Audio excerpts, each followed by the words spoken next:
Hello అందరికీ నమస్తే అండి. మనం జనరల్‌గా బెండకాయలు కట్ చేసేటప్పుడు ఎప్పుడు కూడా మనము ఇలాగా స్టార్ షేప్‌లో అయితే కట్ చేసుకుంటూ ఉంటాం కదా! ఫ్రైకి.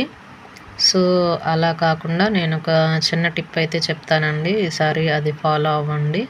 మనకి ఫ్రై అనేది చాలా బాగా వస్తుంది. అలాగే కర్రీ కూడా మనకి ఎక్కువగా అవుతుందనమాట.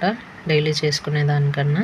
సో, చూడండి ఎలా అంటే ఫస్ట్ బెండకాయ తీసుకొని అటు సైడ్, ఇటు సైడ్ అయితే మనం వేస్ట్ అయితే కట్ చేసుకుంటాం కదా!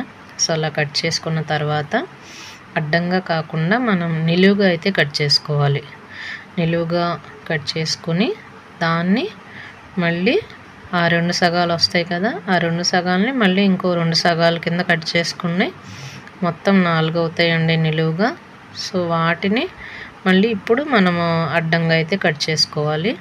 సో, కట్ చేసుకుంటే కనుక మనకి చాలా చిన్న చిన్న పీసెస్ కింద అయితే వస్తాయన్నమాట. సో, ఏమవుతుందంటే అలా చిన్న చిన్నగా కట్ చేసుకోవడం వల్ల మనకి కర్రీ అనేది ఫాస్ట్‌గా అయిపోతుంది. అలాగే కర్రీ కూడా మనకి ఎక్కువైతే వస్తుందండి. సో, ఈసారి ఫ్రై చేసేటప్పుడు ఇలా ట్రై చేసి చూడండి. మీకు కర్రీ పేస్ట్ అయిపోవడం కానీ అలా కూడా రాదు. చక్కగా పొడి పొడిలాడుతూ బాగా వస్తుంది కూర అయితే. సో, ఇలా ఒకసారి ట్రై చేసి అయితే చూడండి.